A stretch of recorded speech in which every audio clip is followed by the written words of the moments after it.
What's up, everyone? Welcome to YenYorkCity. I'm your host, Jens, and tonight we have an awesome guitarist, and he is not only a guitarist, he's actually a singer-songwriter with original music, and also he's in a band.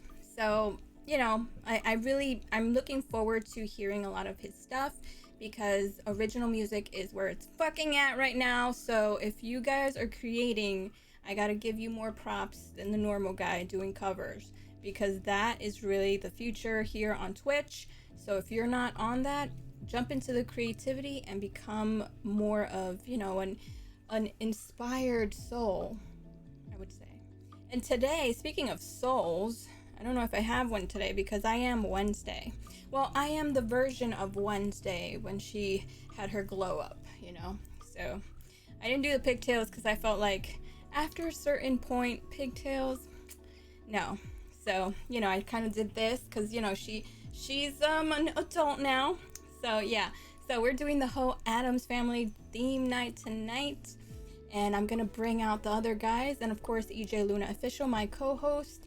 And so, who am I talking about today? I'm talking about Progcraft. He's a guitarist. He does Rocksmith here on Twitch. And we are going to meet him, get to know him more, and find out what inspires him and what makes him fucking awesome. So without further ado, I'm seeing everyone in the chat coming in. I hope you guys have cool questions for him.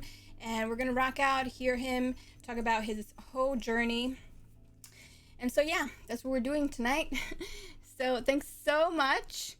And let's get it started. Are you ready for me, Progcraft? I am ready. All right, let's do it. YenYorkCity Live. And there he goes. It's Progcraft. Also, Adam is his name, and it kind of goes with the whole theme of the Addams Family. So it's like kind of like in sync with the universe right now. So how are you? How are you feeling? And thank you so much for being here tonight with us. I am great. Yeah, thank you for having me on. It was super cool that you asked me to do this. A lot of my favorite people here on Twitch have been on this as well. So it's cool to be amongst, such greats as them. Oh, yeah, for sure. And there goes my daddy over there. If you don't know and recognize him, there goes EJ Luna Official as Gomez. Hey, what's up? How are you feeling? Hello. I'm good. Well, I'm just trying to, get my my night going. I'm just waking up, so. I see you're very comfortable. So Progcraft, you have a band, an original actual band, which I know that you're starting to show more and more of your original music, which I really am excited about, because after this week and last week, everyone's been freaking out about the whole switch up here on Twitch. But I wanted to ask you, how's your year been, 2020, and being a streamer, and when did you start streaming here on Twitch, and how did you find out about Twitch in the first place? Yeah, so I think as with a lot of people, right as soon as COVID started, that's kind of when I really started on Twitch. I always kind of wanted to do something similar.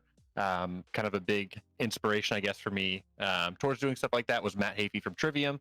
I know he's been streaming on Twitch for quite some time now, so it was always really cool, but I was always like, oh, I could never do that. And then the other guys in my band, they started streaming on Twitch video game stuff. They were playing some like cooperative games together and some like games like that. So they started doing that, and I was like, I really want to do it, but I don't want to play video games on Twitch, because like I play video games and I play quite a bit of video games, but I didn't want to show that like weird competitive side of myself, I guess, if that makes sense. So I was like, all right, what could I do? I could do music. So I, have a bunch of music gear, production gear, stuff like that from the years of just collecting it. And I was like, I'm going to put all this to good use. I'm going to start streaming some music production. So originally what the channel is I would basically produce, tracks from start to finish. So I did a couple of covers. I did one that actually became a YouTube video. And I worked on a little bit of the Parthian stuff. My band worked on a little bit of that stuff live. and it was fun, but the one thing I found is like when you're always trying to run those creative juices all the time, it gets a little bit exhausting to have to like turn on a camera and like be creative, right then and there. So that's when I kind of discovered Rocksmith at that point. I started watching streamers like Chainbrain and Young Gun and people like that, Jeebus, some of the bigger Rocksmith streamers, and I was really interested in what they were doing. So I kind of figured out a way to make it work, and that's where I've been for the last several months, and I'm very happy. I mean, the Rocksmith community is super awesome. The music community in general on Twitch is awesome, but it's super cool to be part of such a close, tight-knit community like the Rocksmith community. For sure, there's so many amazing artists, and yeah, you mentioned a couple that I was like, wow, yeah, they're all really great musicians here. And one thing I noticed, like what you said about the whole competitive thing, I don't really feel, I've been on other platforms and I've been a streamer on other platforms, and it seems like here it's more of just a community and people just like to share their own music experience within the community, and everybody has their own flavor, everybody has their own style.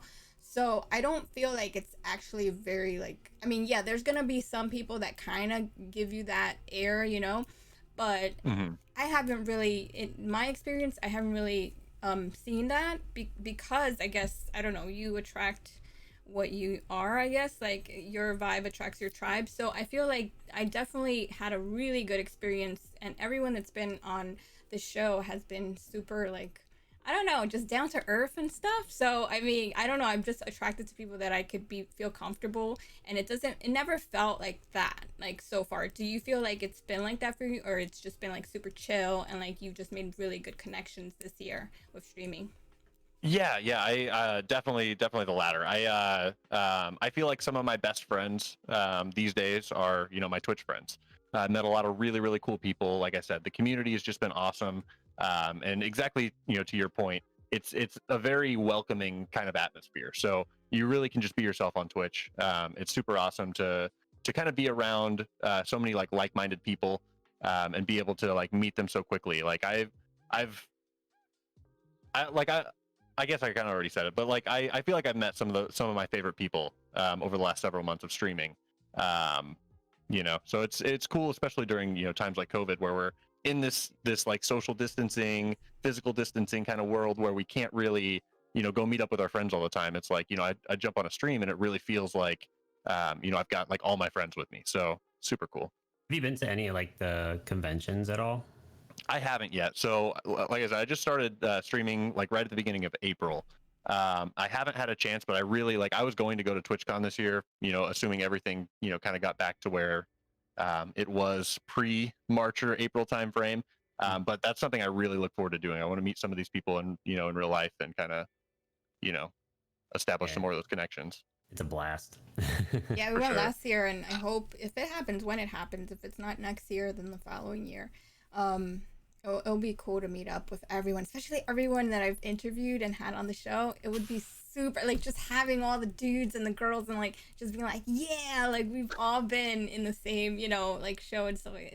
I love it because everyone's so nice to each other, and everyone just like, it's all love, and everyone has something different to bring to the Twitch table. So your band, I'm already gonna butcher it. I already feel it. Parthian? Yeah, Parthian. You got it. You're perfect. Yes. Parthian. Okay. See, I was like second guessing myself. So, what style would you consider them? I mean, with your name, I'm kind of guessing it has a little prog, but your vocals. Yep. Yeah. So, I'm really bad at labels. I'll be honest. I would say if I were to classify it as one thing, I would say it's probably like progressive death metal is the closest thing I can get to. It's got a lot of like death metal inspired riffs and death metal inspired vocals, obviously, but then there's also things like clean vocals in there. We really try to mess around with time signatures and trying to have like that proggy element. So I was really always drawn to those two styles of music. So I really enjoyed the bands that kind of put those together. Like the one that comes to mind that was really influential on me is the band Job for a Cowboy. They were a deathcore band forever, and then they put this album called Sun Eater out, which was super progressive, super different from what they've ever done, and it got me so excited. So like a lot of the stuff that I'm working on for the new record that we're going to put out is very inspired by bands like that. Beep beep. Sorry. I gotta fix something. But yeah. What happened? So, okay. All right. So let's go and rewind and let's go really, really back. Okay. So you're a guitarist, you're a singer. When did you pick up the guitar for the first time and said, I want to rock out, I want to play guitar, and I think I want to be a singer?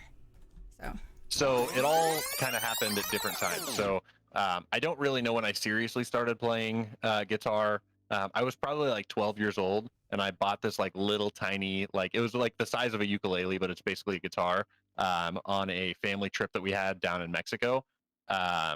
I like bought it. It was like a very like tourist trap kind of town, and they had like all the stands where you could go like barter for stuff. I went and bartered for this guitar when I was like a little kid. My parents were like, if you want it, you've got to go up there and you've got to like, you know, tell him what price you want. And I think I did something stupid, like he was asking like $40 for it, and I was like, I'll give you $5. But but I ended up getting it, and I didn't really do anything with that, but it just kind of like, it was always cool, and it like made me think about guitar a lot more. And then for a Christmas gift, I got my first acoustic guitar. So that kind of like made me start like learning just like some like dumb riffs, like the typical Smoke on the Water stuff like that. But it was probably about, I would say 10 years ago, like early high school, like late middle school days, when I really started getting serious with like metal guitar. I was really inspired by bands like Avenged Sevenfold back then. I really wanted to kind of like, you know, emulate what they were doing and like learn a lot of those riffs and a lot of those songs. You know, flash forward a few years, I was in a band in high school that was like a soft rock kind of band, and we were writing music at the time. And I did, you know, at this point I did not think I could sing. Like I think everyone kind of has that thing where they like hear their own voice and they're like, nope, like, nope, oh, I can't no. do it. Yeah, exactly. Oh, no. Like no one likes to hear the sound of their own voice. Monotone. What is this crap?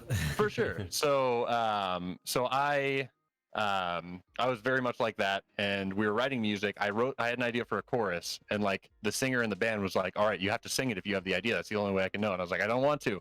And so he finally made me, and I sang it, and he was like, dude, like you can sing. I was like, nah, like I feel like you're just saying that. So he was like, no, seriously. So he introduced me to the choir teacher at our school. And I got to talking to her, and you know, she was like, oh, you know, you should join choir. And I was like, I don't know, but I ended up doing it.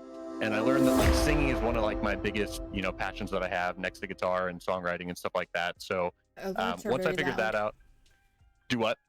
I'm sorry, the alerts, are they very loud to you guys? I'm just listening through Discord, so I don't even hear the alerts. Okay. Yeah, I'm good. All right, and let me know, chat, if the sound is okay, if you can hear us okay. On mine, it sounds really loud. Oh, yeah, okay. We got someone saying yes, very loud. Yes, okay.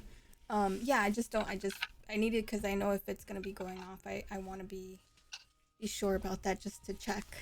So everyone, who's in the chat? Who's over here coming in from Progcraft? We got Progcraft fam over here, peeps that are hanging out in the chat.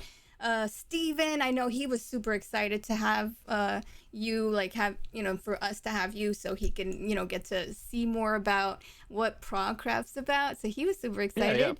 Yeah. I see Creative Minds. So Zian is the drummer in Parthian. Also a Twitch streamer. He's actually one of the two that got me into Twitch in the first place. Return to the Dukes comes from our crew over there, another Rocksmith streamer as well. Oh, and welcome. Then Simply Meerkat is a game streamer that's part of our community. So hey, Meerkat. Got some friends here. Awesome. Thank you so much, Making Money, for gifting that sub to, that's your drummer, you said? Yep. Or his, oh, awesome. Oh, okay. So you stream also. Okay. So I'm going to have to give you a follow too.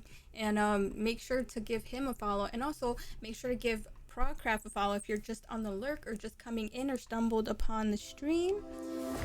Hey, Nitro Drums, another drummer here on Twitch. So great. So you guys, we have the awesome, beautiful Progcraft here, aka Adams, and it just happens to be that we are in the whole Adams family theme, so it kind of just went together. So he's telling us about how he started to play guitar and realized that he actually can really sing. And so he's going to have some original tunes here for us to hear. If you haven't heard them, they're amazing. I think you have an amazing voice. Like, what I love about it is that you can actually sound really pretty and then just go for it and get very, like, growly. So I like that. I like So you were saying about your choir teacher. Yeah, your choir teacher. Oh, yeah. So I joined the choir. That's kind of how I found out I could sing.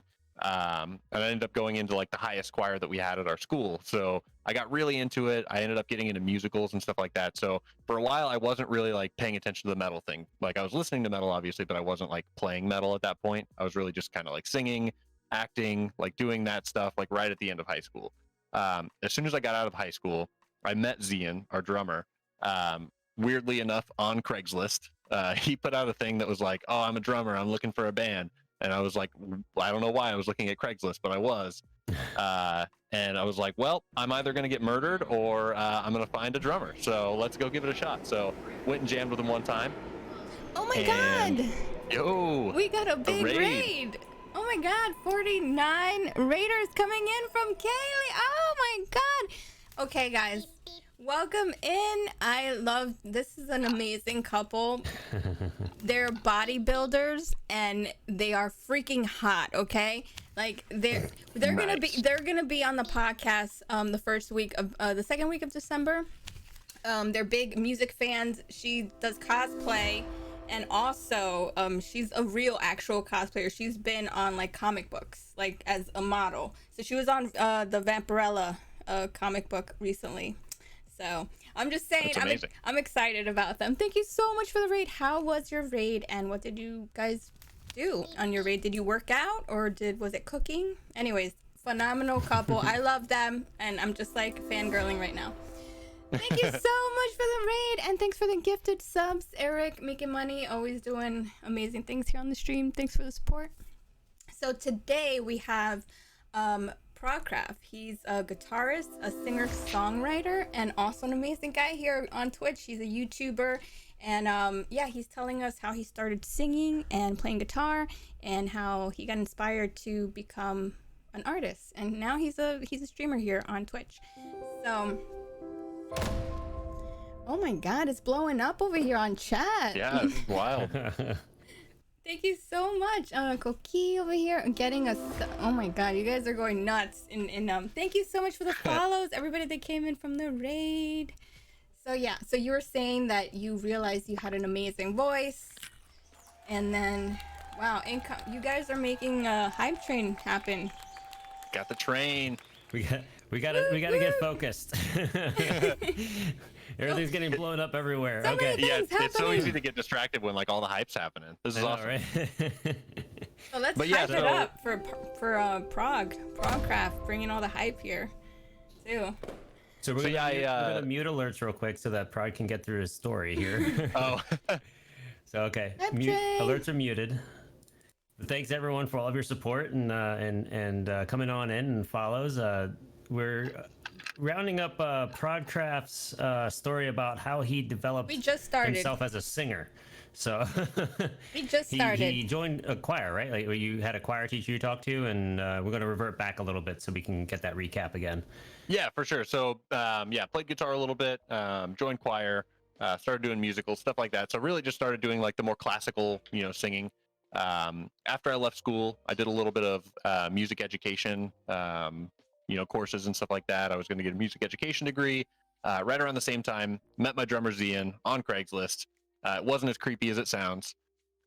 So he ended up being like, my best friend. We liked all the same stuff. We liked all the same music. And that got me like kind of like back, from like the like more classical music and like musicals and stuff like that back to metal. So that really got me inspired again. And that's when I had to figure out how to scream. So it was like one of those things where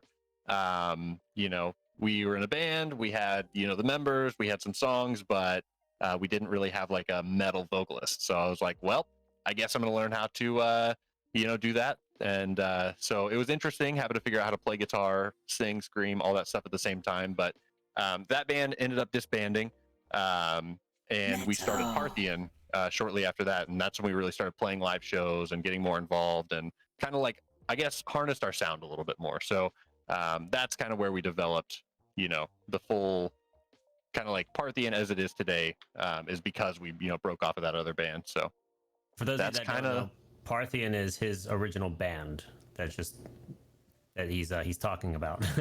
Yep. And so you met Zian, who's the other members of your band? So right now it's just and for actually quite some time it's just been the three of us. It's been me, Zian, and then his Twitch name's Woolrammer, and he plays bass rocksmith on stream. So he's he's an awesome third member of the band. It's weird being in a 3-person band with like as much stuff as we have going on, but like he's so good at like holding down everything on the bass, and kind of being a little bit more like he knows when to kind of do like the typical bass stuff, and he knows when like I've got to like do a bunch of other stuff and have to like relax on guitar, that he can kind of like pick it up. So it's just a 3-person band right now. And right now we're kind of just like a studio band because the two of us, me and Woolrammer, we live right in the Midwest US. And then the drummer Zian, he moved over to kind of the West Coast. So he's pretty far away from us, but that's kind of why we started on Twitch as well. Is we wanted to crowdfund this album that we have written. But we were like, I don't know, crowdfunding's kind of weird. Like, we don't feel like we can give somebody something in return. So we all decided, you know what, why don't we just stream? We'll do what we love anyways. If we make some money off of it, we'll put it right back into the band. And it's been going super well so far. Nice. So what would you say, out of the two bands, what was the experience like for the first live show? When was it and how did it go? So the first live show, okay. So we had written an EP for Parthian. Basically, me and Zian on our own wrote all of this music, and it was a 4-song EP. We wanted 4 songs themed around the 4 horsemen of the apocalypse. So there was like a song for famine, a song for war, a song for death, a song for pestilence. So it was just like this 4-song EP telling the story of the 4 horsemen of the apocalypse. And we just like self-produced it ourselves. I'd never really done any production, but I was like, we couldn't afford a music producer at the time. So I was like, okay, I'll figure it out. And it's pretty rough around the edges, but it got the job done. As soon as we got that done, we wanted to release it like at a show. So it was crazy. Like we went to this like barn venue kind of in the middle of nowhere where we live. And we were expecting like, oh, there's gonna be like 2 people there. No one knows who we are. Oh. And we showed up and it was like completely packed. Like it was crazy. There were so many people there. Everyone was like super hyped on the album. Everyone loved our show. So that was kind of, the Red House. That's what it's called. The Red House. So yeah. And it's literally like a barn in the back of somebody's like house or yard. And they converted it to a music venue. So that was super fun. And that was the very first show. So, it was crazy because like, the other bands I'd been in, like the first show is always like, okay, well, your friends are there. Like, that's cool, Mm. Oh, so wow. A question came in from Shortman Fitness. He was asking about the band name. The type of music is, I guess he had previously explained before, I guess you guys came in. It was progressive death metal, you said? Yeah, I mean, that's a cool combination. Yeah, Prog it's definitely metal. progressive, and then like, it's somewhere between like, it's like a mix of like, like all of my like death metal, black metal, thrash metal influences, like anything I've ever listened to and liked, I've just like, okay, let me just like make music that. But I would say the closest thing that I could, correlate it to would probably be like a progressive death metal if I had to give it a genre. Minus the makeup and all. Exactly. Yeah. Right. No corpse paint. Yeah. Yeah. That's the funny thing about like metal genres though, is like there's so many of them though. It's like, what do you call it? Like, what do we call this band? Like, it's like, this is jazz influenced progressive rock, death, blackened thrash metal. Like there's always like so many different all tags. The metal. Exactly. So my next question is going to be, what band inspired you to be that mixture, that combination of music? Yeah. So kind of what got me more into the progressive realm, I would say, would be bands like Between the Buried and Me, The Contortionist, Devin Townsend Project, Opeth, stuff like that really got me onto the progressive side of things. And like a lot of Opeth's older stuff is like very death metal influenced as well. And then on the death metal side and the thrash metal side, bands like Revocation, bands like Death, and I previously mentioned Job for a Cowboy that kind of made that shift from a deathcore band into a more progressive death metal band. So those are probably like the biggest bands I think that influenced the sound that I have now, or the sound that we have now, I would say, because all 3 of us are pretty much into the same exact kind of music, so it makes it really easy. Nice. How did your band name like how did that originate? Like where did it come from? Oh yeah. So we came up with the band name. Trying to think. It's been a while. So I remember it was like homework. It was like everyone come up with like 10 different band names that you can think of. And at that time we had 4 people in the band. It was like, so we were gonna have like 40 things to choose from. We were all gonna vote on them and come up with the one. And I think it ended up like, I think I came up with like 7. Zian came up with like 7, and then the other 2 band members combined came up with like 2 or 3. So we didn't have as many as we thought, but Parthian ended up being the one that that kind of stuck out to us. The other one, if I remember right, the second place was called Visceral Despondency, which like it's really brutal sounding, but it's kind of a mouthful. So we ended up naming a song that off of that first EP we did. Sick. And I don't really remember how I came across Parthian. I think I was just like randomly searching on Wikipedia at one point, just like trying to find words that like stuck out at me. And what it is kind of like the Middle East today. You know, used to be broken into a bunch of empires, and like the empire that controlled everything for the longest time was the Parthian Empire. So I don't know. I like the sound of it. Like it's one of those, like I've always wanted a one-word band name, and like a one-word band name that's like at the time I thought was going to be pretty easy to say. Turns out not as easy to say. Like I was kind of, before the podcast I was telling them we get called like Partheon a lot. Like you know, every band would be like, all right, the next band's going to be Partheon, and we're like, close enough, let's go. You're like in the back like, no. Yeah, right. Oh. So do you have music in like Spotify or anything like that people can find? So our original EP is on Spotify. It's a little rough around the edges compared to what we have on YouTube now. So kind of like I mentioned, that was my first delve into music production. So, you know, I completely recorded, mixed, mastered that entire thing myself, with the help of, you know, Zian kind of coming up with drum tones and stuff like that. So I like to call it, you know, originally it was going to be like an actual like EP release. Like in my eyes, it's a demo, is kind of what it is. It's very demo quality. But if you want to hear the best kind of representation of what our band is, both genre-wise and production-wise, we teamed up with a producer here in town, and we recorded a single called "Illusions of Grandeur," and that's available on our Parthian YouTube channel. So when did you start the YouTube channel? So the Parthian YouTube channel's been around since we did that original EP. We did like a couple music videos for those first 2 songs, and then you know, fast forward to I think close to a year ago, we put that single out.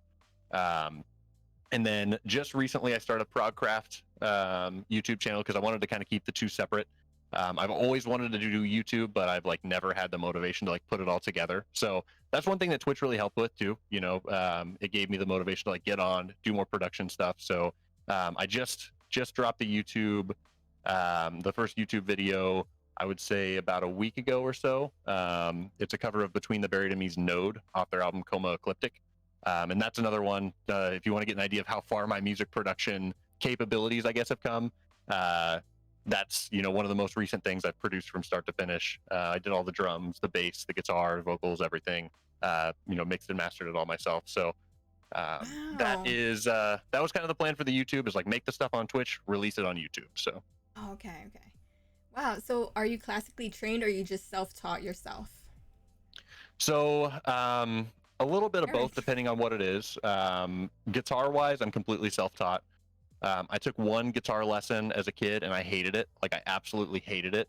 And then with singing, I'm a little bit more classically trained, in the fact that I went to college for music education, like I was saying. So with a music education degree, there's a certain amount of music performance that is expected of you, and you have to choose kind of one thing to do. So where I'm at, there was no guitar music performance, or if there was, it wasn't like a very well-known one.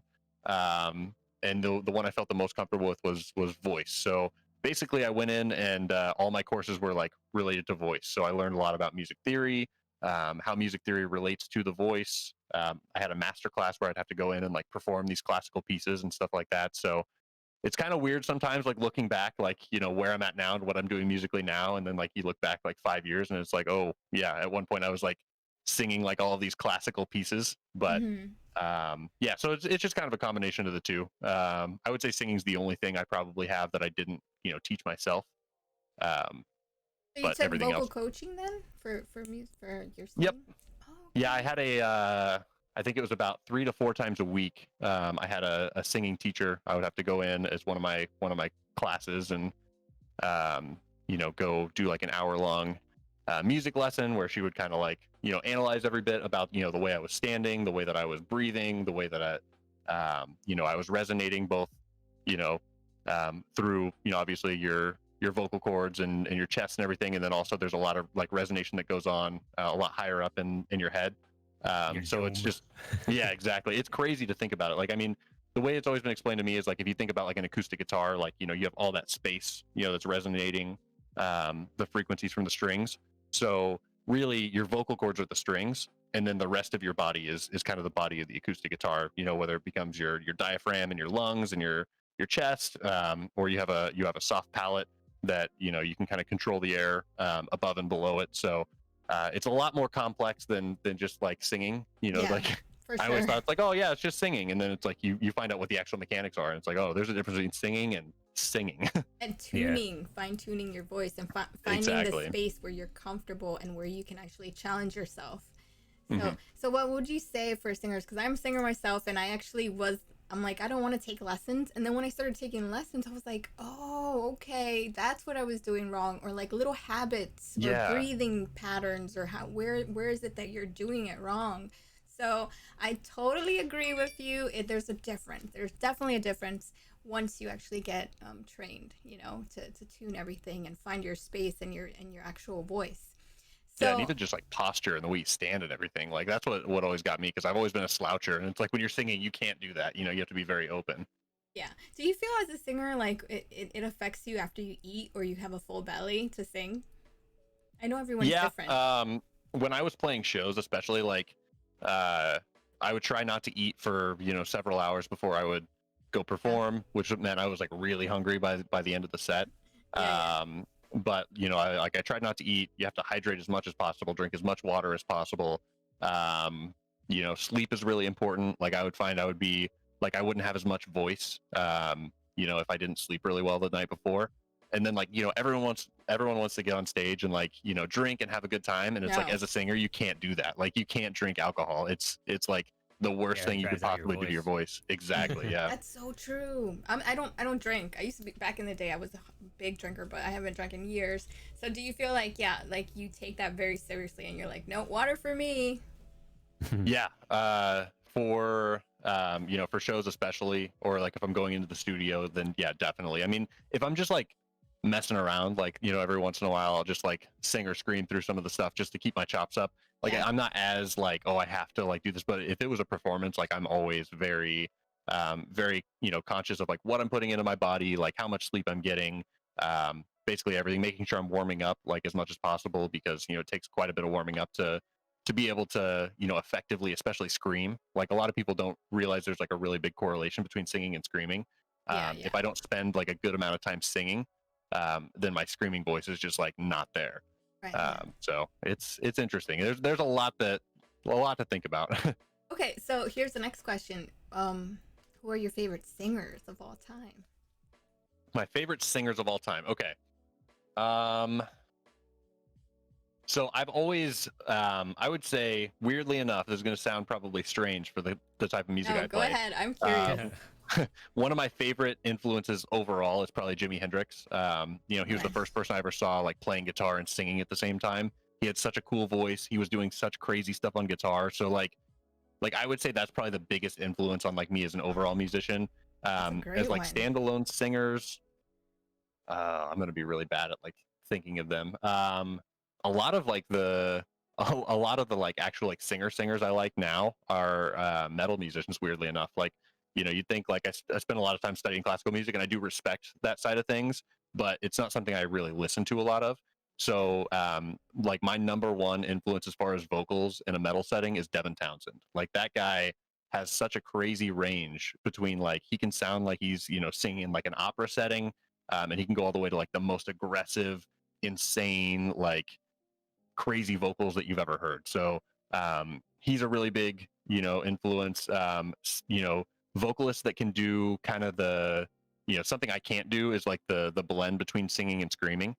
So vocalists that can do that, I have a lot of respect for. So me too. I think his name's Joe from Gojira, Joe Duplantier I or love whatever. them. He's insane. He's got that Yes. perfect like sing, scream, yell voice. The vocalist from Architects, I have a lot of respect for that same reason. So it's kind of all over the map. I mean, Is there anyone that is an influence that's kind of off what you normally listen to that you respect, that you're like, oh yeah, that person, it's not that genre I listen to, but I really like that voice? There's always one person there's two of them that are way outside of left field, and it's stuff I listen to all the time too. But it's stuff that people probably wouldn't expect. And number one is Fleetwood Mac. Like, I absolutely adore Fleetwood Mac. Yes. Yeah, that's a good one. That's a great one. Yeah. Yeah, I've always loved their music. I've always loved like the blend of like different voices that they've had. And then the other one is Billie Eilish. Like, I'm super into Billie Eilish. Like, I'll listen to her music all day. Yeah, she's really big now. She does a lot of that stuff that was in the early 90s. And she's kind of bringing it back again. She's got like a jazzy voice to her. Yeah. I just like that, like, so she, like, her and her brother basically write and record and produce all of their music, like, from the bedroom of their parents' house. Still to this day, no matter how many millions of dollars they have, they are in like this tiny little room, and they write and record everything, together. And then, like, I don't know, just the fact that, like, she doesn't go with the trends of like where pop music is going. She's kind of like, no, I'm doing my thing, and like, if you don't like it, sorry, kind of thing. So, like, I don't know. Like how Adele kind of blew up. That's the thing. You have to find something that no one's like. You have to be yourself, obviously, authentically yourself, and what you love doing, because people will feel that when you sing and when you create. And her brother, Creative Mind says, yeah, Billie Eilish isn't that talent, but her brother is God. Well, yeah, that's the thing. Like, if you have somebody that you can co-create with, that will help you boost also, because she's very young. So, she started off very young. Fiona Apple's another one. She was really, really young, but she had kind of like that voice that no one had.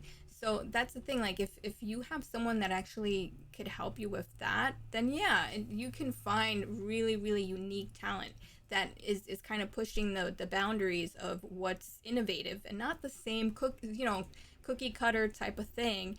And I really like that, and I respect that in any artist that does music, So I agree with that. I think that being different is how you're gonna get noticed, right? Not doing the same thing, not the same shit over and over again. It's like, okay, this sounds the same.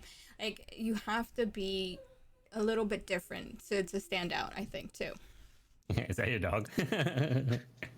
Is she in the shot? I can't tell. No, she's back behind you. Oh, there you can see it there a little bit. So I'm supposed to be Han Solo right now, and she's Chewbacca. She's hard to. I don't know if she'll come over here. She's been kind of weird today. Like, I don't know if she's just not feeling it.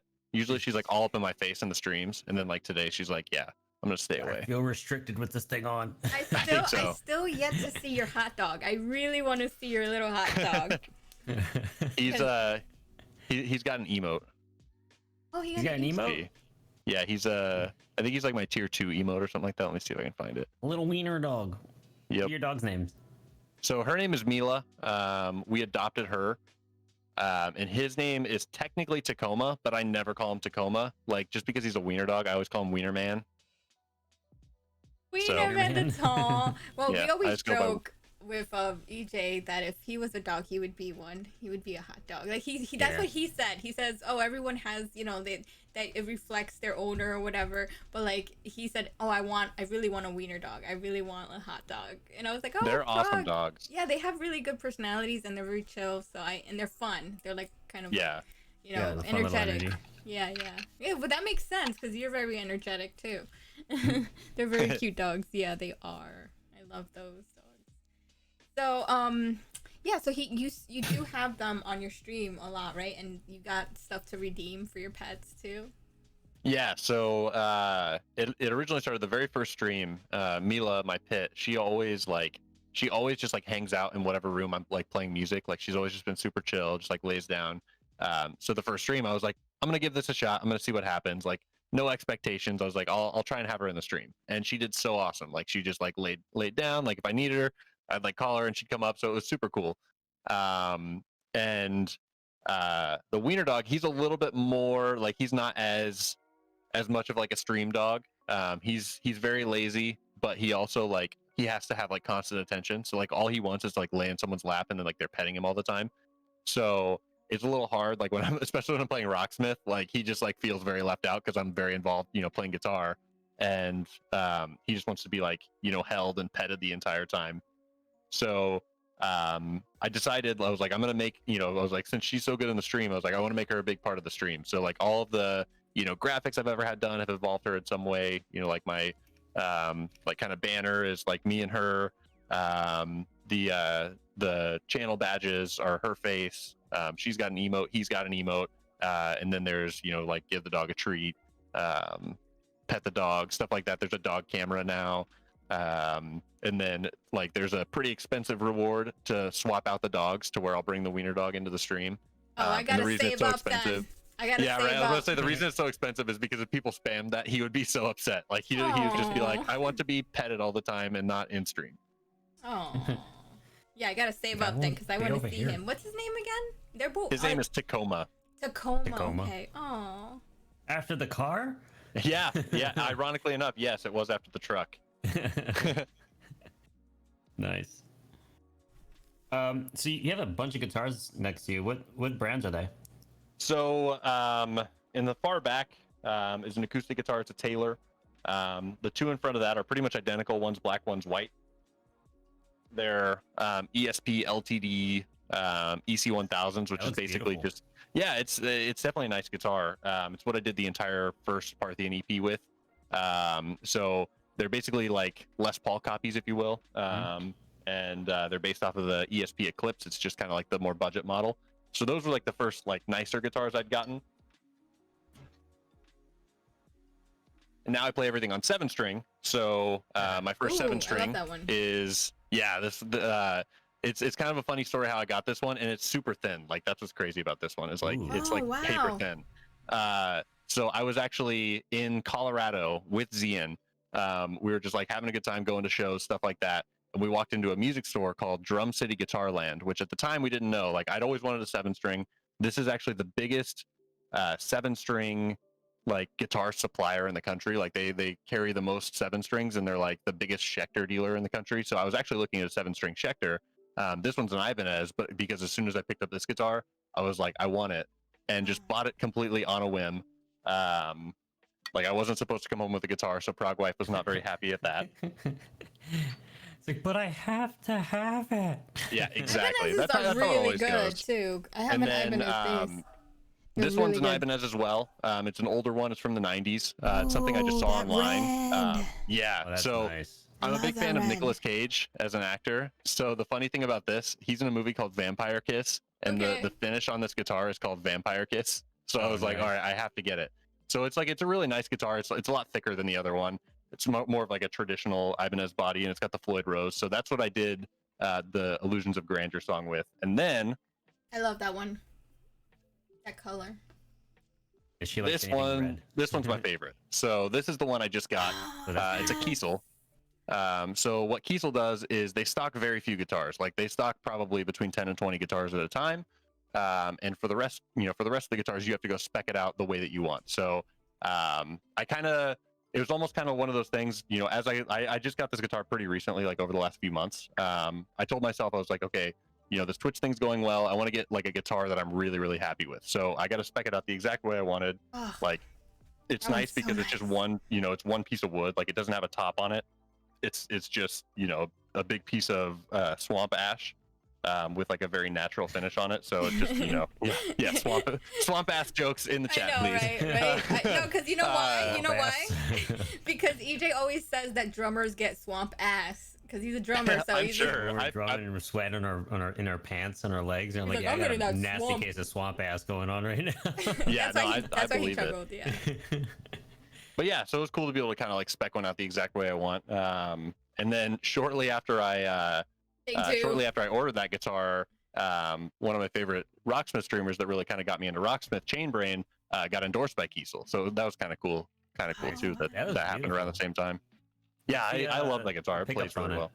So it's got the Fishman Fluence modern pickups in it, which is always something I wanted because you can switch between a passive or an active pickup sound. So like either something really hot or something like a little bit more lead and rhythm.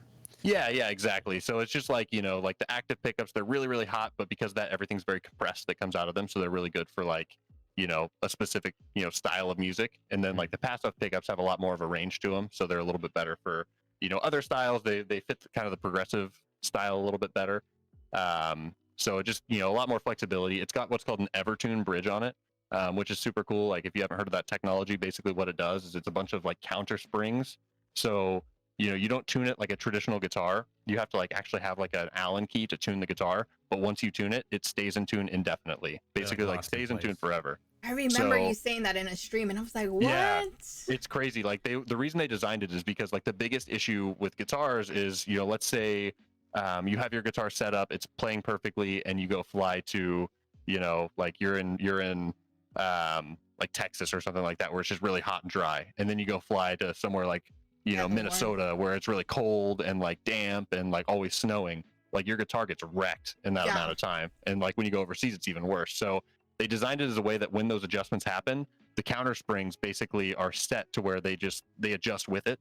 And you can pull that guitar out of the case no matter where you go, and it's always in tune. But the cool thing about Rocksmith is like, I can literally just like play through songs. I don't have to worry about, tuning every single song. So what's stringing really like with that? Studio. It's different. So when I first restring it after getting it, it came with a specific gauge of strings on, and the string gauge that I put on it afterwards was a different string gauge. So that took a little bit more fine tuning and tweaking to get it the way that it was supposed to be. But that's the strings I always use. So once you have it set up for a specific string gauge, literally you tune it up, and it's already in tune. Like you put the strings on, you turn the tuning pegs, and once it gets to where it's in tune, like it's in perfect tune. And another issue with guitars is the string stretch. So strings are never like fully stretched out until a couple of days of playing them. The Evertune bridge works against that as well, to where as they stretch, you get a little bit more relief in the bridge, and then it stays in tune. So it's a really crazy system. I don't understand exactly how it works, but it works really well. Sounds sensible. Oh, I would totally get one of those, because when it comes to tuning, I need a tuner to help me, because it's not. So yeah, I would invest in a guitar that can stay tuned like that. For sure. Yeah, that's worth it. That's worth it. And kind of like what Creative Minds is saying. So you can set it a couple of different ways. There's a way to set it to where it reacts like a traditional guitar, where like when you bend the string, the note bends up with it. Or like for like say you're in a studio setting and you want to record like some real like chuggy riffs and you don't want it to go out of tune at all, you can set it to where no matter how much you bend that string, it plays the same pitch. It like real time adjusts. It's crazy. Yeah. That's so cool. Wow. So let me see. Okay. So do we have any questions here in the chat? And while you guys are looking for what to ask, or thinking of what to ask, I should say, I like asking this question, and usually it's very easy or very hard for the guest. Oh man. So I usually get a mixture. So 12 songs, if you have a soundtrack of your life, that are the songs that will remain your most favorite songs, or like they actually make you feel a certain way, like your childhood song that reminds you of your childhood, or like a teenage song that will always remind you of, like, I don't know, your first kiss or something, or which one you really learned really well that you were really proud of. So like 12 songs, think of it like a calendar of songs that if you created like a soundtrack to your life. Okay, that's a good question, and it's probably, I don't know, it's gonna be hard, but I'll give the easy ones right off hand. So we already talked about Fleetwood Mac, so the song "The Chain" by Fleetwood Mac would definitely be on that list. I absolutely adore that song. The Chain.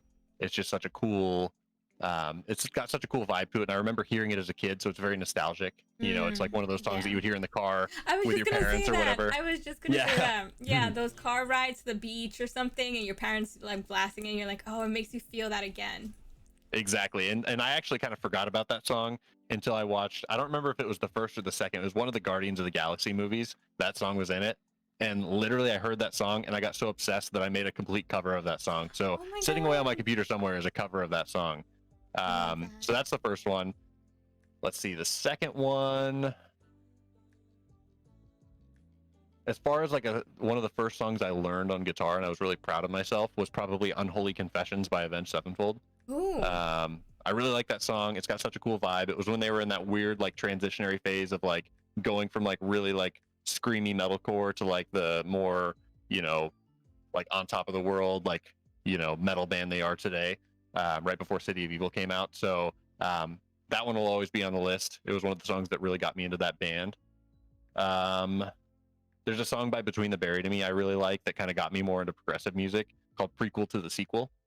Kind of a weird name, but it's almost like you know, a lot of metal is like written in the minor scale. Like it all sounds kind of like forlorn and like, you know, it's kind of longing and sad and stuff like that. Like that's just kind of the scales that they normally go for. And like there's tons of bands that don't do that, but the first one I heard that like really like made me think about it, you know, was that song Prequel to the Sequel by Between the Buried and Me, because it has like a very like major scale vibe to it. So it was cool to like just hear him shredding out a riff, you know, in the major scale. And yeah, Zian gets credit for that one because he's the one that got me into Between the Buried and Me, and he tried to tell me over and over again I would love that band, and I was like, I don't know.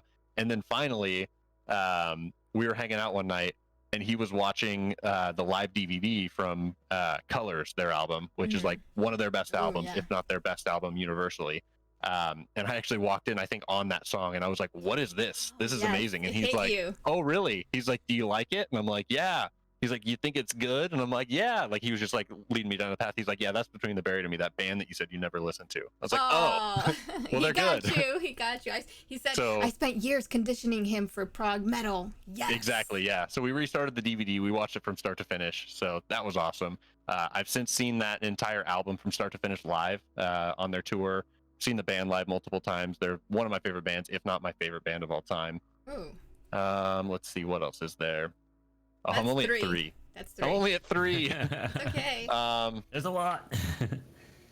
Some people can't even finish it. Some people can't. They're like, I'm like, why? Can't you just think of like songs that you love, like off the bat? Like that's what I'm saying. It could be either easy or hard.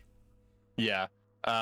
So we talked about Jimi Hendrix as well. Yeah. So the song All Along the Watchtower, I think is what it's called. My favorite one too. Yeah, such a good song. That was really the song I heard.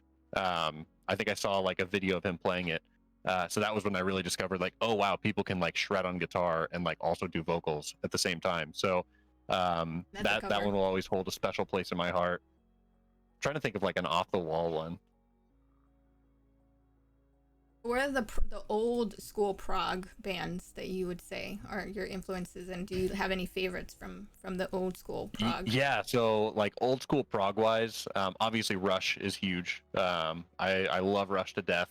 I've always loved Rush. Like before I even knew what progressive metal was, I've liked Rush, and I've always been like, I like how they sound weird. And I didn't realize, oh, they sound weird because they're like progressive. They're playing like weird time signatures and stuff like that. It makes sense. Yes. So the song. Oh man, I might have to look up the name of it. Let's see. They're classic band. It was off of the Moving Pictures album. I never like listened to that album as like songs. That was one of the first ones I had it. I had the record, and I would just spin the record and like you know. No. Camera Eye, Witch Hunt. Red Barchetta. Oh, okay. So that song, it's kind of like a little bit more of an obscure one, but that song is like a ripper. That song's crazy. So let's see. That's trying to think of other like classic prog bands. Like obviously, like there's Yes, which you know everyone loves. Yes. Obscure my ass. It's like obscure to like the more like mainstream people who are like, oh, Tom Sawyer. I know that song. Let's see. Genesis? Yeah, I listened to quite a bit of Genesis, just like it was kind of the same thing as Fleetwood Mac. It was like what was playing in my parents' car. Oh, okay. So the band Kansas, they the album that has Carry On My Wayward Son. I can't remember the name of the song. This is going to be a regular occurrence, is me not remembering the name of the song on albums from back then, because like I only listened to the album from start to finish. But there's one specific song on that album that like it's super progressive, super crazy, that I love. I was really into the Beatles all throughout high school. It's like, who isn't influenced by the Beatles, right? Exactly, yeah. Even I mean, rappers I feel like nowadays, like you'll be everyone surprised. at some point, Yeah, everyone at some point probably is influenced by the Beatles. I would say the song Helter Skelter by the Beatles. That song really kind of like moved me in a way because of the fact that it was so heavy. Like that song, like if you haven't heard it, like it is one of the heaviest song. It is magnum opus. Yes, absolutely. Okay. So the song Helter Skelter by the Beatles is like, it's like super heavy for being a Beatles song. So that really, like, you know, it kind of surprised me there, where it's like, you know, you hear a band that like they've got all these radio songs, they're like the most universally accepted band of all time, but they're not afraid to get like real weird and like not afraid to get like a little bit heavier than what like probably people are like willing to listen to at the time. Another band that I think I didn't respect enough until like recently, and like kind of like look back and realize how far ahead of their time they were, is Death. The band Death. They were kind of like around, you know, a little bit before I was born, but they were playing like some of the best death metal ever, and kind of like pioneered death metal. Yeah. Ironically enough, they're called Death, and they started death metal. Yeah, exactly. But I'm not even going to say a specific song, because the entire album, The Sound of Perseverance, is such a good album. I don't even, what is that 8? Is that 8? That's 8. Are you guys counting in chat? I think that's 8. Who's I'll actually try to like think of some more writing the recent names? stuff. Whoever gets like all the names in a row and like actually types them gets some channel points. You get a kiss from me. Let's see. Favorite album by Death. Yeah, Favorite Sound of album. Perseverance is amazing. So 8, 9. Which one's 9? Devin And there's a curveball. Townsend, Let's throw some Prince in there. right? Yeah. I would say number 9 would probably be like it'd be a Devin Townsend song. Trying to think of which one. What's a song that just like blew my mind when I heard it? The song Failure off of the Transcendence album by Devin Townsend. That would probably be, that's number 9, right? So I got 3 more. Ooh, they gotta be good. Yeah, Soundtrack right. of your life. Something from Revocation. Yeah, definitely Revocation's got to be on that list. I would say the song Madness Opus by the band Revocation. That whole Deathless album is insane. But the song Madness Opus is like, it's such a cool vibe of like going back and forth between these like very like I don't even know, like creepy sounding clean parts, and then just like smashing riffs. Is that 10? I think so. 2 more. All right, so we got 2 more. This is very hard, I'll be honest. It's hard this for is you? very hard. There's a lot. All right, what reminds you of your teenage years that you're like, oh, this reminds me of high school? Or Okay, high school. college? A New Level by Pantera. That riff, that just like like, it's so simple. Yes. And like it's so chromatic, but like hits so hard. Yes. That I listen to that song literally on repeat. Oh, wifey's in chat. oh, Thank hi. you for That's a the Prog wife. follow. Progcraft. So yeah, I listened to that song on repeat in high school, and just, you know, like in high school you just want to be like that pissed Fashionably off late, guy, it's like walking good. around. So that's what I did there. Welcome in. And then, speaking of Prog wife, we'll go with a cheesy couple song. Yes. So when we started dating, our like song together, because we both really liked like metalcore and like, you know, like the kind of like screamo stuff. It was like that perfect time frame. So it's not a like Aw. screamo song, but it's like the softer song Thanks for gifting that sub. from Pierce the Prog Veil wife. called "Kissing in Cars." So yeah, Aw, it's a was song. that what your first It's very kiss cheesy. It's very like, oh my god, this is like 2 high schoolers that met each other. But It's yeah, so Prog wife and good. I, we've been together for 10 years. So Aw, that's actually next awesome. month is our 10-year dating anniversary, and then a few months after that will be our 1-year marriage anniversary. So Oh, you guys are in the we've been together forever. Oh, but yeah, you guys have Yeah. been together for a while. But like, yeah, so you got married. So it's gonna be your 1-year anniversary. Yep. Two. Yeah, in January, and then November is going to be our 10-year dating anniversary. So Oh, I crazy love stuff. that. That's a big achievement. Yeah, nowadays, for real. That's awesome. That's beautiful. I love hearing those stories.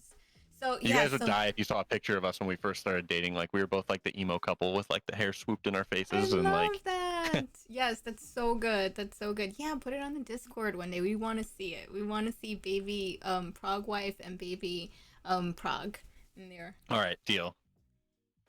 Oh, All right, I think that's 12. I did it. he did it. Woo! Yes. So, he made it to 12. Some people don't make it to 12. They're like, I don't know. I'm like, really? Like 12 songs that you really adore and love. I mean, like I said, it could be easy, it could be hard. All right. So, did I ask you a favorite guitarist yet? Or I don't think I did. Okay, that's a good one. So, Revocation's guitar player, Dave Davidson, easily my favorite guitar player. They're not necessarily my favorite band, but they're one of them. But that dude just shreds. Like he's insane. I think he was voted Guitar World's like best guitar player a few years ago. And he's very versatile. He understands guitar on like a level that I will never understand guitar on. He's one of those shredders that actually knows theory, which is kind of crazy. Like, you know, he can shred something and it just sounds like a metal riff, and he can be like, oh, this is exactly what I'm doing. This is the scale it's in. This is like the mood I wanted it to invoke, like stuff like that. I would say he's my favorite, like just like guitar player, just in general. Top five guitarists. Okay, top 5. So he's number 1. Number 2 is probably Paul Wagner from Between the Buried and Me, for very similar reasons. I don't think he's as like outspoken about his like knowledge of like guitar theory, but I don't know. I would guess from his playing that he probably knows a lot about guitar theory. Dude's another just crazy shredder. Sinister Gates, just because of the fact that, you know, I was really into Avenged Sevenfold growing up. So Sinister Gates from Avenged Sevenfold has to be on there. For the same reason, Dimebag Darrell from Pantera has to be on there. And Jimi Hendrix. There we go. Nice. Oh, that wasn't list. so hard. Yeah, that was easy. Yeah. That was easy. Good one. All right, so what are your 5 favorite albums? I won't tell you 10 because unless you want to go 10. I'll do 5. 5, okay. I'll do 5. Favorite albums of all time. Number 1, we already talked about it, Colors by Between the Buried and Me. That album's just insane. Like, opened my eyes to the kind of music I do today. So I've got to say that's number 1. Number 2 would probably be The Sound of Perseverance by Death. Sorry to just mention a bunch of stuff I've already mentioned, but no, but it makes sense. That's that's just an insane album. Like, it was like, you know, I kind of talked about the whole progressive death metal. I feel like that was the first band to probably do it. They were always just like a traditional death metal band. That was their last album they released before Chuck died, and they really kind of leaned into the progressive side of things as well. So that was pretty crazy. That Parthian band is so underrated. Oh god, so overrated. Probably Waking the Fallen by Avenged Sevenfold would be number 3. That's 3. I don't want to, like, it's always that situation if you say your top 5 favorite albums and then you stop, like you think you're thinking later and you're like, oh man, I forgot this one album that was like super influential. So I'm trying not to rush it. No, rush it.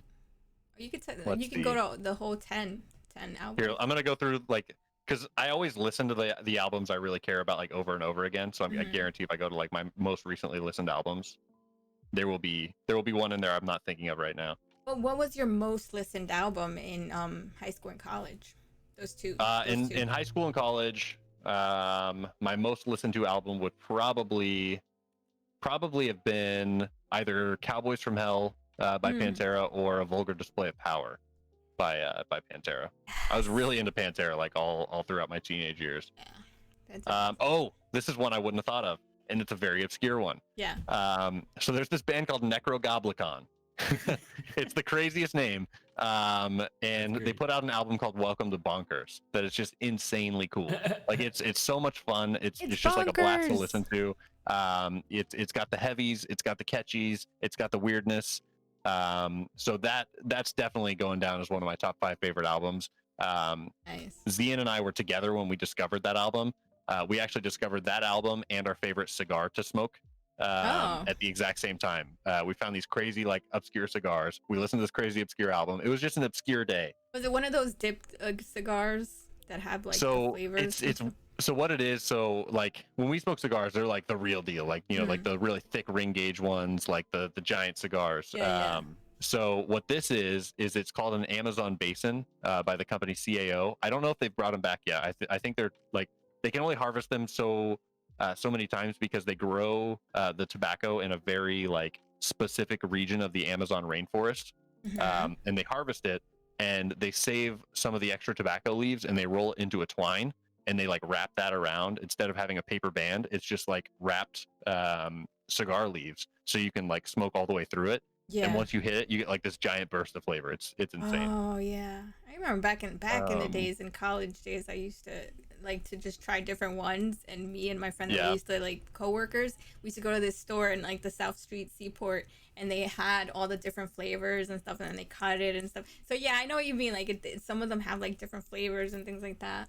So do you still smoke cigars like as like a thing with your drummer?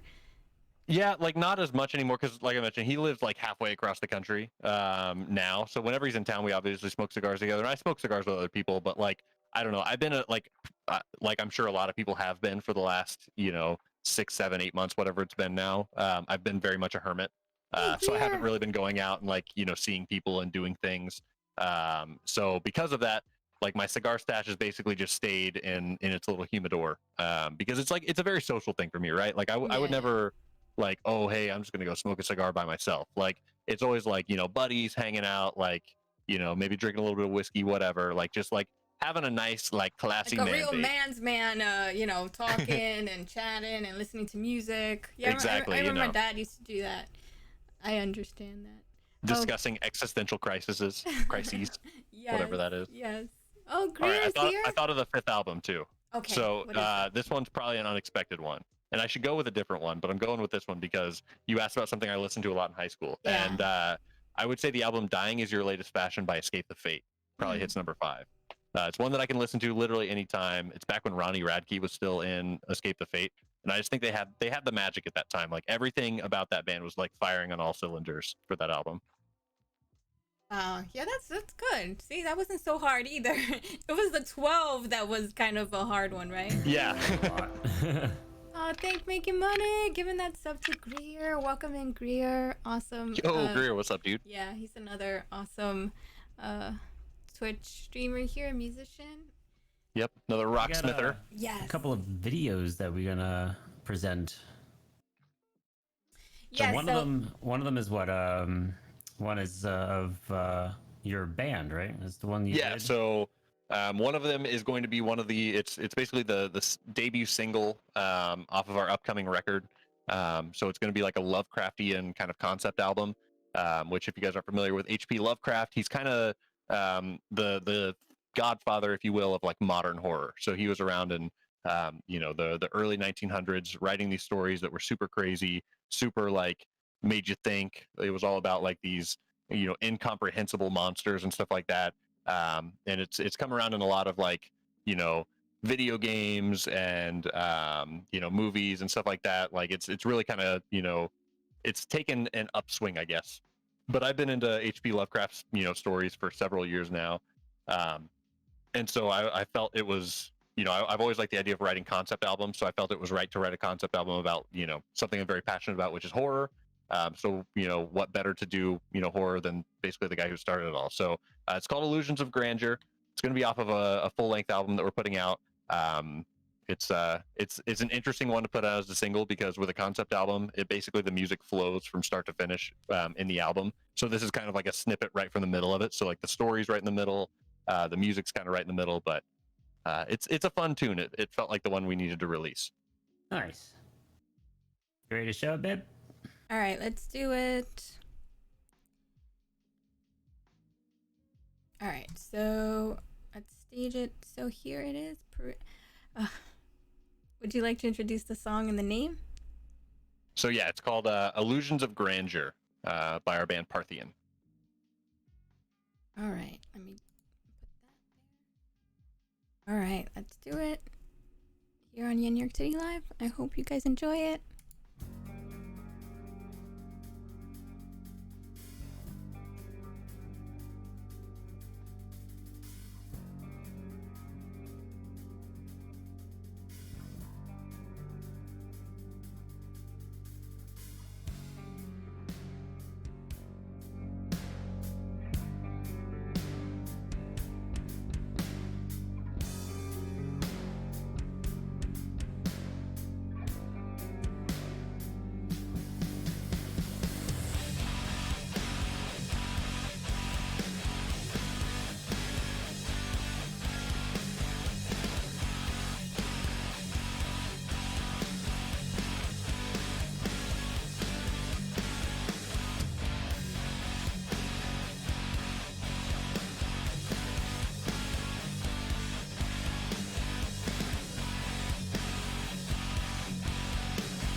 That was sick.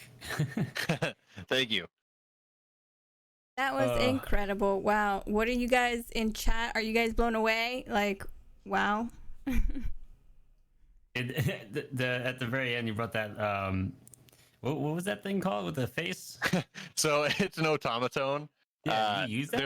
There's no automaton on the album. Like, I was just trying to think of dumb things to do at the end of the video. Like, I don't know why. Like, I was like, I'm gonna bring the wiener dog in. I'm gonna have the automaton. We're gonna zoom right into Warhammer's face right at the end. Like, I was like, it was so serious for like the first 6 minutes. Like, it was only natural that the last minute had to be like just dumb. Yeah. Oh man, that's funny. It's funny too. So when we were recording it, it's like perfect the way that it was shot. Like the wiener dog, like he like looked right at the camera right as soon as like one of the vocals hit, and I was like, oh, that's perfect. He was just like hanging out in there. He was just like, yeah, I'm Yeah, here. he doesn't really like mind the harsh vocals. Now, Yeah. Mila on the other hand, like she does not like it when I scream at all. Like I think it just reminds her of like her own bark. Aw. So Oh like when no. she hears it, she like starts freaking out. She's like, "Who's barking at me?" Who's yelling at me? Meerkat's like, I'm always blown she goes. away by Prog. Wolf and Sang, my boys for sure. So you have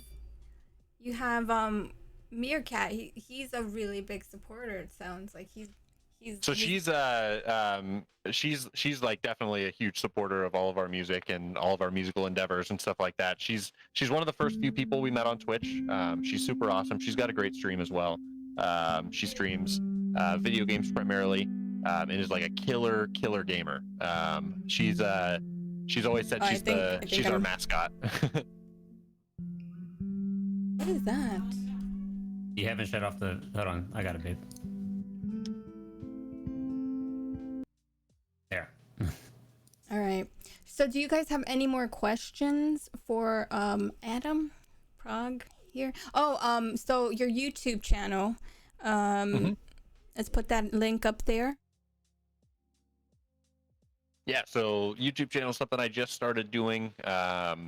Basically, so I think a lot of people are probably aware. I had a visit on my stream at one point by Jacksepticeye, giant YouTuber, has like 25 million subs on YouTube.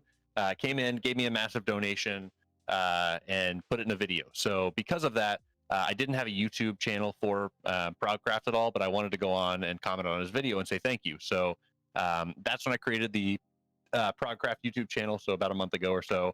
And I had this Between the Buried and Me cover that I really wanted to put out, but I didn't know like on what platform. And finally I was like, you know what? I got a new camera. It's like, I've got this song done. I'm going to make a YouTube video for the song. So now it's a thing. Now I have a YouTube channel. Awesome. That's So awesome. do you post videos there often? Like how often do you post on YouTube? So yeah, my plan is I want to do at least like 2 videos a month. So like, every 2 weeks, I'm planning on posting something on there. Obviously I don't want to draw like focus away from, my time on Twitch, because I've been having such a blast on Twitch. Everybody's been so supportive and it's been such an awesome thing. It's been such a cool ride to see, going from, three viewers a stream, 2 viewers a stream, whatever it was right at the beginning when I was doing the music production side of things, struggling to hit affiliate. And now it's like, everything's a lot bigger and like, it's a lot more fun. So not that it wasn't fun back then, but it's always, as I'm sure you guys know, it's always so much more fun when you have like engagement in the chat. So Yeah. with more viewers comes, more people talking, more engagement. So it's been insane. I've met so many cool people. So I don't want to leave Twitch behind. I don't want to like take any time away from Twitch that I could potentially be like, putting content out here. But I do want to kind of broaden my horizons and, diversify my internet presence, I guess, if you will. Put out some YouTube content. Probably going to try and put out more Instagram content, stuff like that, just to be in more places at once. Yeah, definitely. I agree with that. And YouTube isn't going anywhere. So you're safe there, posting twice a month. That's pretty good. So what's your schedule like? When can we catch you live? So streaming wise, all the times I guess I'm going to say are in Central Standard Time, because that's where I live, right in the Midwest U.S.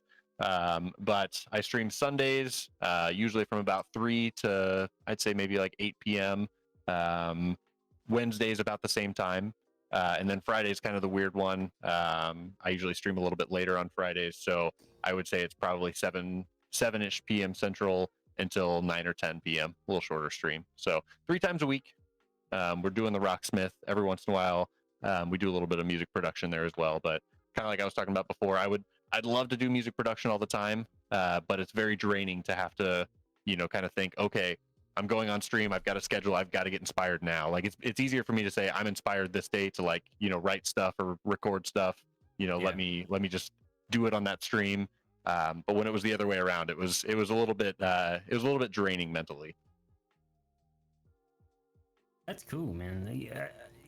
Now that you're starting to get yourself more established, definitely the YouTube's going to help you even more because, you know, Twitch isn't a platform for discoverability in general. So you definitely want to put yourself on different platforms so that you get more discoverability and then drive that into Twitch. For sure. Yeah, I agree. And that's kind of what I was seeing is like, you know, if you're streaming to, you know, 5,000 people, I mean, you could probably get some discoverability on Twitch because when somebody clicks whatever category you're streaming in, you're right at the top.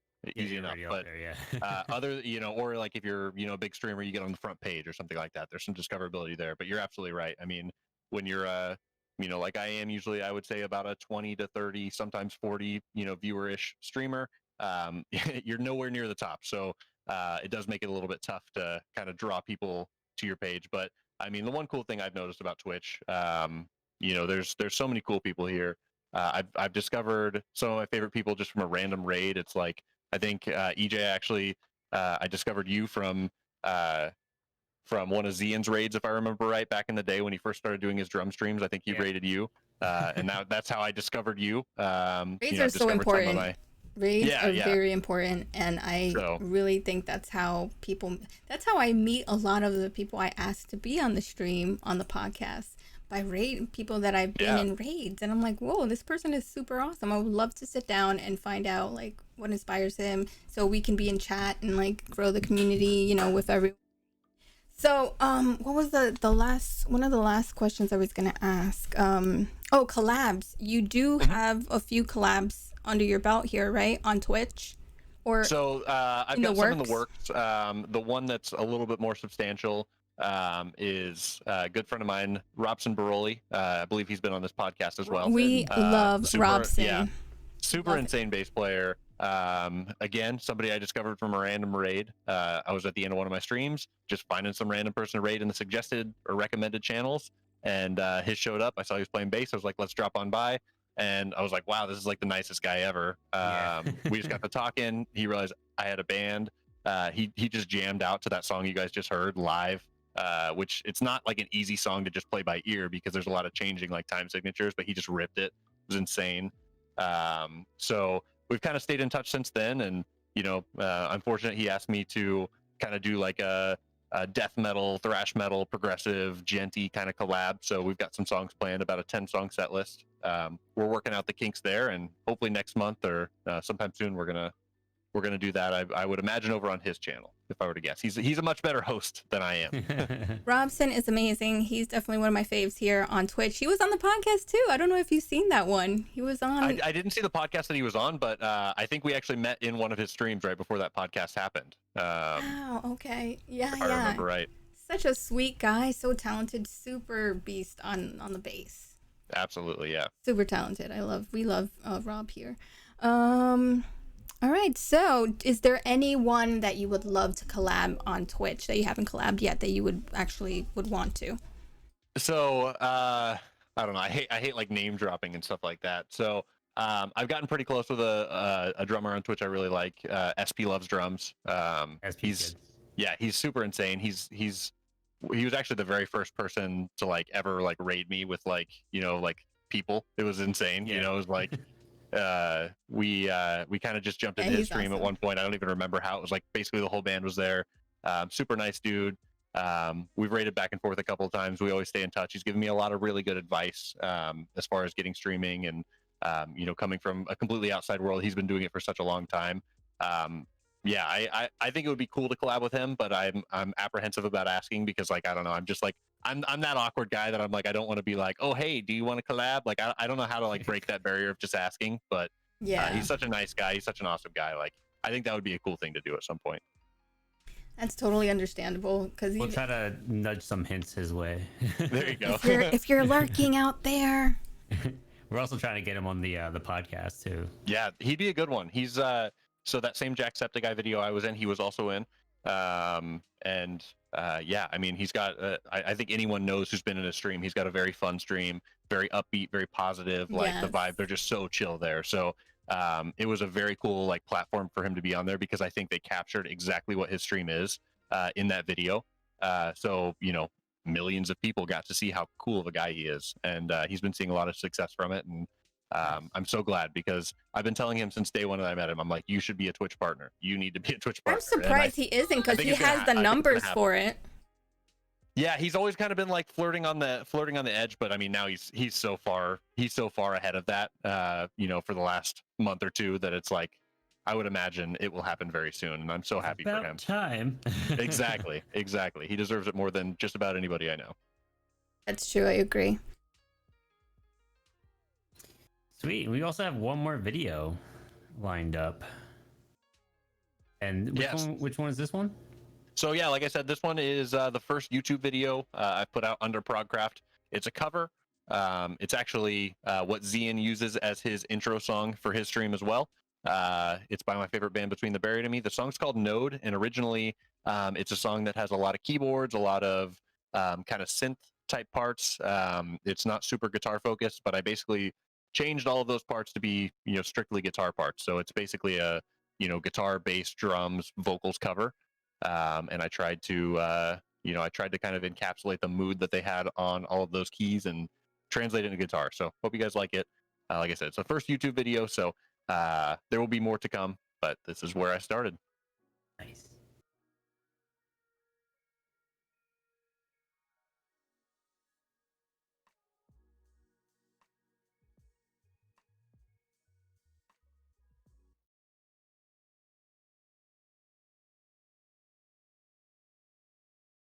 All right, let's listen to it. Hope you guys love it.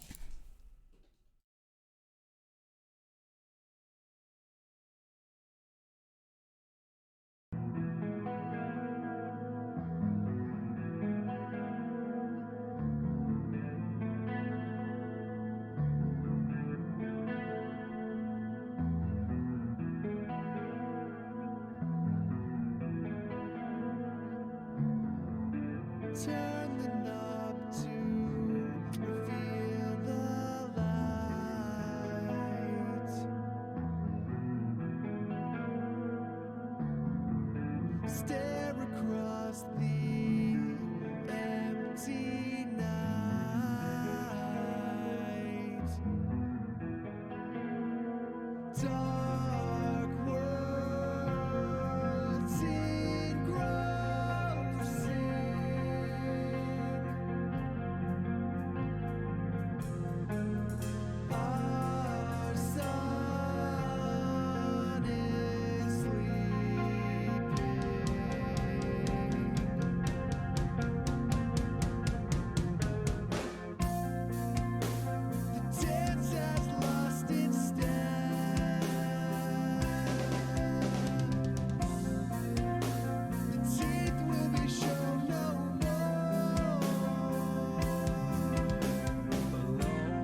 That's nice. Thank you so much for watching. If you liked what you saw, please consider clicking that subscribe button, clicking the like button, and leaving a comment. That thing right at the end was the most awkward thing to film. Like, all the music that you have to do like that YouTube thing where you where you say like, oh hey, make sure to like and comment and subscribe and all those things. And I hate doing that, but you got to do it, right? Plug your Twitch stream and all that. Yeah.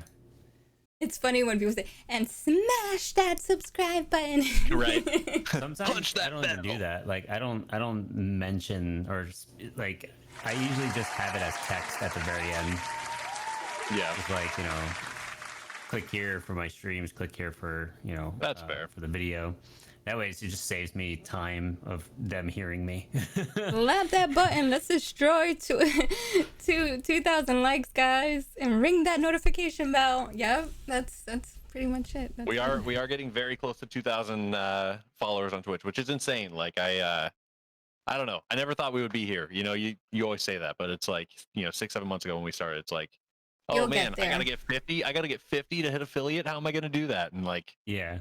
What a journey it's been. So how many months has it been? Has it been over a year already? No. So I started, it was either the last day of March or the first day of April. I can't remember. So it's basically been like right at like 7 months. Oh wow. So that's really good. So right now you have such a growing community. Yeah, I've been very lucky, you know, between the Jacksepticeye video thing. I've gotten some really You've gotten really noticed cool by some big streamers too. What was that guy that he actually heard your I saw it on Instagram. He heard you sing and he was like, whoa, and he compared you to that singer from, what was his name? I forgot his name, but it's on your Instagram. You know what I'm talking about. Which guy? Maybe. I mean, I'll have to go look.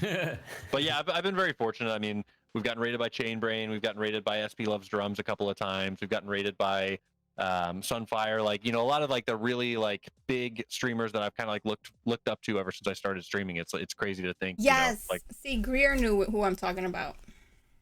Yes. And I think. Yeah. I forgot about that. That was very early on. So that was like within my first couple of months. Rated by Meerkat, exactly. But yeah, that was within my first couple of months of streaming. So kind of the story behind that is Trivium was doing a contest through Matt Hafey's stream when they're first. Hey, dog's finally saying hello. He had to make his entrance. Oh. Yep. So Trivium was doing this contest where they were like, you know, record a riff from this song, and the best one wins one of Matt Hafey's guitars. So I, quite honestly, I could care less about winning the guitar. It sounds terrible, but I just wanted to like make it and like have Matt Hafey, who is one of my like all-time like band idols. Like Trivium's always been a band I really like. You know, like see me play guitar. So I didn't really have any expectations, but I did it. We recorded it live on Twitch. I posted the video, and then he actually played it twice on his Twitch stream in front of, you know, hundreds of people or whatever. And he compared my screaming vocals to Johan from Amon Amarth, which is like a huge compliment to me. Like that dude's got an insane scream. Like I don't think that I sound anything like that, but you know, the fact that like one of my idols said that I did is like the coolest thing ever. So that was really neat. That was kind of like, you know, the first crazy thing that happened on Twitch, and then it's been crazy ever since. I mean, this is such an awesome community, as I'm sure just about everybody here knows. I mean, it's such a cool community. It's a very growing community. The music community, especially on Twitch, has come a long ways even since I've started streaming 7 months ago. Can't imagine how far it's come in the last few years when I wasn't on Twitch. So I'm just very happy to be a part of this community. Very happy to be able to do things just like this and be on, you know, podcasts and things like that. So thank you guys so much for having me. It's been amazing. Thank you so much for being here, and we want to see you grow, and you're growing fast. And I mean, of course, because I mean, you're really super talented and you have a great disposition. You're really good with streams because you communicate a lot and you talk within, you know, your community. Like everyone there feels like really at home. So every time I go there, it's super fun. Yesterday you were dressed up. I'm sorry, I thought you were Prince. No, I thought it's all good. Everyone thought I was Prince. That was funny, but yeah, it was fun. It's been a fun month, guys. This is I think this is sure. Is this the last? Yeah, this is the last Halloween themed stream podcast that we're gonna have. So it was fun. It was fun. This month was super hype for me. We had Sunfire and we had Max A Drums last week. We had, who else did we have? Another VR artist, Chris Murphy, and Progcraft. It's been a freaking awesome October, guys, and I hope you guys like these kind of podcasts, because we like to share with the community everyone that we think is super awesome, that's fun. So go support and sub and show the love, because it's been a really hard 2020 for musicians. So streaming and keeping the music going is one of the ways that we actually stay sane, because music is healing, right? So, and if you guys haven't followed him, give him a follow. And if you guys want to know more about us, I'm a New Yorker born and raised. I like doing IRLs of live music, venues, and the New York City vibe. And I actually started thinking of the initial thing was to actually have New York City bands, right? Like underground. And then with the whole COVID thing, it just had me bounce off and think, what am I going to do now? Well, I have a bunch of amazing musicians here on Twitch. So this year's been awesome in that way. So you have to see your pros and your cons, because within the whole year, I've gotten to meet so many awesome musicians. I've been doing this podcast for 1.5 years, and I love anything from artists to musicians, but I'll tell you, the music community is kick-ass, awesome, and very supportive. So I love seeing everyone, just grow within every community I've seen, from the, people that play guitar, rocksmith players, to drummers, to singers, to artists, all kinds. And the most important thing that I've seen is that coming up with original music now, with everything happening with the strikes and stuff like that, I say that you're really doing it. You're doing it, you're putting all the work in, and you deserve everything. And to blow up here on Twitch, and you're doing it. So I know you're gonna get there. In 2,000 followers on YouTube, so make sure to go to his YouTube and give him a follow on YouTube and Instagram. And thank you, my co-host EJ Luna Official. He is a drummer, and we're gonna have an awesome Halloween special this weekend. So make sure give him a shout out, because he also does music streams. So my last drum stream. Yeah, it's gonna be his last drum stream on the acoustic kit, because, well, just join, so you'll see. So thank you so much, Progcraft. We appreciate and love you, and hope that everything turns out exactly the way you want and hope for in the future. Beep, beep. Thank you guys so much for having me. Like I said, it was a blast. I'm honored to be here, and guess look forward to seeing what happens for all of us in the future. And thanks everyone that came into the stream, all the new followers, Nate Take, Making Money, Eric blowing it up with so many gifted subs. Thank you so much, Progcraft, for being an awesome wife and supporter. And I know she's there on the streams, always doing amazing things for the community. Thank you so much. And also Venom. I got, wow, so many awesome people. The raid we got from Kaylee. And Prog, thanks so much for the sub too.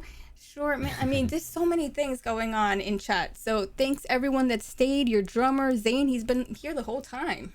So. Oh yeah, he hangs out.